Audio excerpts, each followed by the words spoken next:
we have an interesting development in the world of AI agents. Matt Schumer, who is the CEO of OthersideAI, which makes the popular AI writing tool Hyperwrite and who we know well through the Institute, he just released an AI system called Agent One. And this is a breakthrough model that can operate software like a human. So Agent One is going to power the company's personal assistant product, which we mentioned before on the podcast. And that basically lets you give AI commands that it can then execute autonomously using your web browser. So in a demo video that Matt Schumer posted to Twitter, it showed Agent One controlling a Google Cloud dashboard on its own.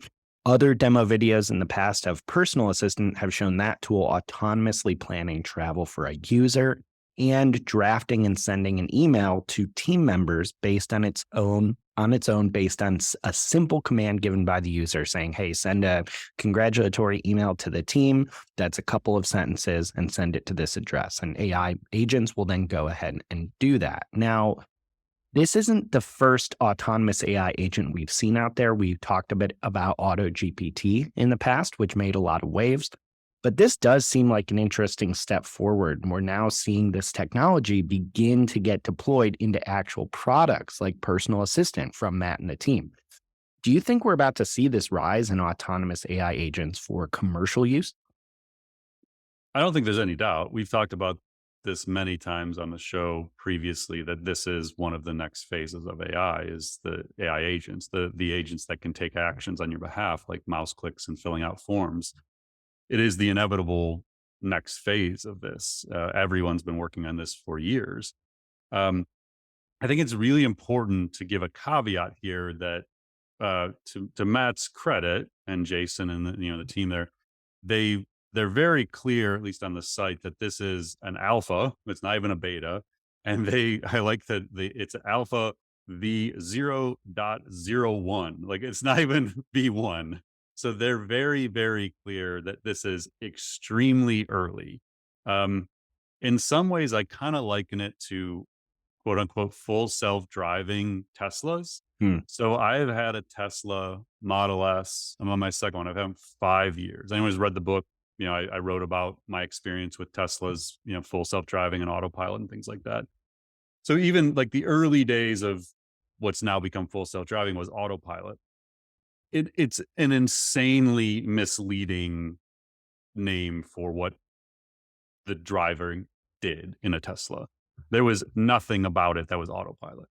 Copilot would have been a great name for what Tesla was building, because you could use it in some circumstances to drive you, Hmm. but you always had to have your hands on the wheel, and you couldn't take them off, and you couldn't not pay attention. And it was really glorified cruise control for a really long time.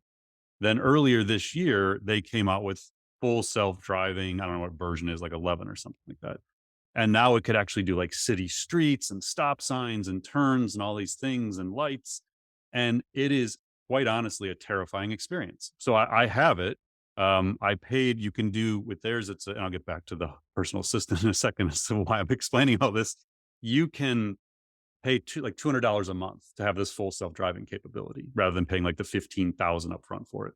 So I was taking a trip to Milwaukee in April, and I said, I'm going to pay the $200. Let me see how it performs. Um, and it has definitely gotten better. Mind you, this is years after we had the first autopilots. But I don't trust it to change lanes. It makes really crazy decisions in some situations that it probably hasn't seen much training data. So even though Teslas claim to have full self-driving, my experience is they are not. And you need to know that going in, or else you will get killed or kill someone. Like, it can lose control pretty quickly in some environments. Now, some people claim it's like 99% of the time, there's no problems with it. And they may have a more advanced version than I've seen, but you really have to keep your hands on the wheel, and you have to pay attention at all times. So I would say where we're at with personal assistants, including hyperwrites, is the very early days of what autopilot was like back in 2018, where it's really cool. Sometimes it does something you're like, how is it even doing that? Like, that's pretty incredible. I've never seen a car, or in this case, a personal assistant, buy me a pizza online, that's amazing. Just know that we're extremely early and it is not a truly automated personal assistant. And to use the metaphor of the car, you have to keep your hands on the wheel. Like you Mm, have to be aware of what it's doing, what it has access to, where it's going to go next, how it's going to perform these tasks. And so I think for people who want to be on the frontier, like truly out in the frontier, this is the kind of thing you probably want to experiment with because it gives you a sense of where this technology is going to go. I just wouldn't use it and say, hey, I'm going to go with the full self driving personal assistant. It's going to start booking my travel for me and completing my forms and sending my emails. We're not there yet. We're early days of this. Now, I will also say the caveat to that is early days might mean 6 months from now, we have mm, full self-driving personal assistants. Like, I don't know when we're going to get that digitally. It's taken a long time for cars, but in the terms of these personal assistants, it could very well start happening rather rapidly, and that becomes very disruptive to a lot of the way we do work, a lot of the way we find information. It becomes disruptive to the companies building their sites, knowing that agents can now come to those sites and take actions on humans' behalf. Like it's a whole new frontier that hasn't been explored much. I haven't seen great research papers yet on what does this look like when these things work. mm. And so I think that's not only do you have to be cautious of the tools don't really work the way you might hope they work yet, but we also have to think about there's a lot more concerns that start emerging when agents can take actions, especially when you can string agents together.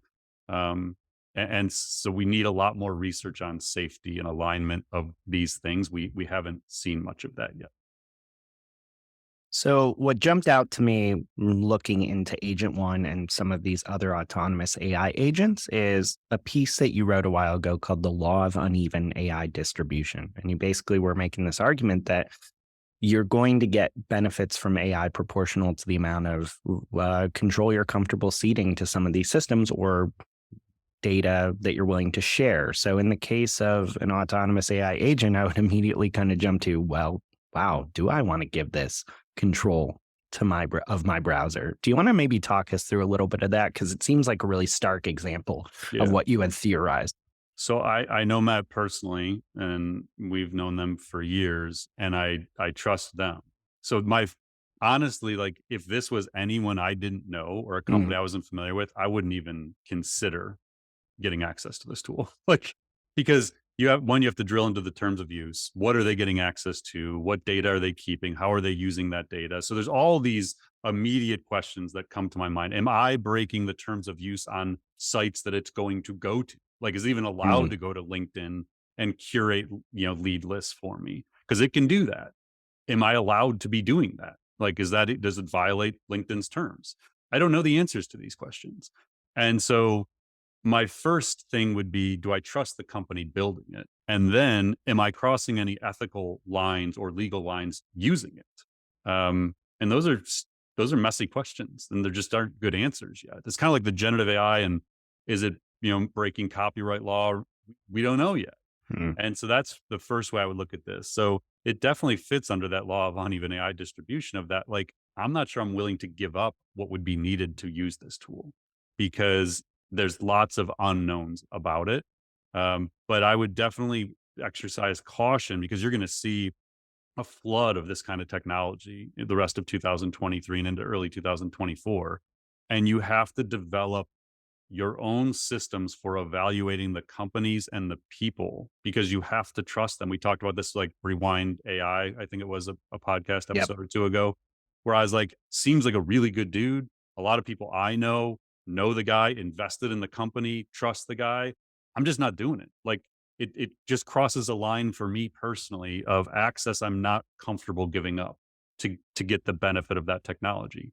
And for me right now, personal assistants would fall into that realm outside of, the obvious like voice assistants and things. But these kinds of assistants, I'm not there yet where I'm comfortable giving up something to a company, even if it's one I trust, that could have access to literally every click, everything you're doing.